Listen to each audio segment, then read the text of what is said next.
saja, masa global dan diketahui secara luas berdampak negatif pada para korban. Bullying mengacu pada penindasan atau perilaku agresif dengan niat untuk menyakiti atau menyalahgunakan orang lain dalam tindakan berulang dan melibatkan ketidakseimbangan kekuatan. Ciri-ciri perilaku bullying, yang pertama selalu ingin berkuasa, yang kedua bersikap egois, dan yang ketiga mudah marah, yang keempat tidak merasa bersalah, yang kelima tidak memiliki rasa empati dan rasa iba.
Penyebab bullying di media sosial terjadi karena adanya ketidakseimbangan kekuatan antara pelaku dan korban. Pelaku bullying biasanya memiliki masalah dalam keluarga, misalnya dia mengalami stres ataupun trauma, sehingga ia melakukan aksi bullying pada seseorang dan merasa mempunyai kekuatan dan pelampiasan sehingga adanya rasa puas untuk melakukan aksi bullying. Baiklah, saya Nurul Hafizah akan menjelaskan bagaimana cara agar kita tidak bisa dimanfaatkan orang lain. Saat kita berteman, pasti tujuan kita adalah ingin berhubungan baik dengan orang lain atau menjalin silaturahmi yang baik. Kita pun pasti akan melakukan segala hal agar bisa disebut sebagai teman yang baik. Dimulai dengan sering membantu mereka di saat mereka susah dan memberikan mereka perhatian. Jika kita memiliki teman yang baik, tentu mereka tidak akan melakukan hal yang semena-mena kepada kita. Jadi, agar terhindar dari orang yang memanfaatkan kita, maka lakukanlah hal-hal yang berikut. Yang pertama, jangan selalu berkata iya. Saat seseorang meminta pertolongan, mungkin awalnya mereka merasa nggak enak, tetapi lama-kelamaan mereka akan menjadi ketergantungan dan selalu mengandalkanmu. Oleh karena itu, sekali-kali kamu harus menolak saat mereka meminta pertolongan agar menyadarkan mereka bahwa waktumu itu sangat berharga dan tidak hanya untuk mereka saja. Yang kedua, meluangkan waktu untuk dirimu sendiri. Jangan sampai saking sibuknya menolong atau menerima ajakan orang lain, kamu sampai lupa meluangkan waktu untuk dirimu sendiri. Padahal kamu pun perlu waktu untuk istirahat dan memulihkan diri. Hal tersebut sebagai wujud respek kamu terhadap dirimu sendiri. Yang ketiga, berikan alasan masuk akal saat menolak permintaan seseorang.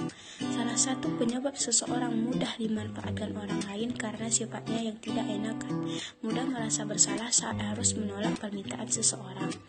Nah, kamu harus berani untuk berkata tidak ketika kamu memang tidak bisa, dan kemukakan alasanmu yang masuk akal supaya kamu tidak merasa bersalah karena sudah melakukan penolakan. Yang keempat, kalau sudah diingatkan tetapi masih meminta tolong dengan semena-mena, cobalah berperilaku tegas seperti mendiamkan saja atau menegurnya. Banyak kasus teman tidak tahu diri, seperti misalnya minta hutang kalau hutang yang sebelumnya belum dibayar, atau berhutang tapi ditagih marah padahal habis beli sepatu. Nah, teman yang begini inilah yang seharusnya kamu beri pelajaran. Jangan ragu untuk bersikap keras kepadanya, karena sudah sepantasnya kamu memikirkan dirimu sendiri dalam kondisi semacam ini daripada kamu yang rugi sendiri. Yang kelima, sebenarnya tidak baik menjauhi teman, tapi kalau memang dia merugikan, ya lebih baik ditinggalkan. Kalau sudah tegas masih tidak berkelakuan sama rasanya, gak menjauhi adalah jalan yang terbaik bagimu. Untuk apa berteman dengan teman yang tidak tahu diri semacam itu? Mempertahankannya sama saja menimbun masalah dalam hidupmu. Jauhi dia kecuali dia meminta maaf dan bersedia untuk tidak mengulanginya. Yang keenam, kalau kamu masih ingin berteman berteman baik dengan dia, carilah momen untuk menasihatinya agar dia bisa berubah.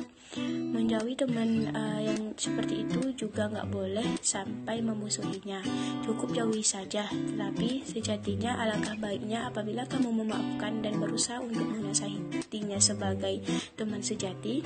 Kamu punya hak untuk menasihati teman-temanmu terlebih dahulu untuk dia yang sudah sering kamu bantu, supaya dia mengubah perilakunya, supaya tidak ada korban lain selain kamu.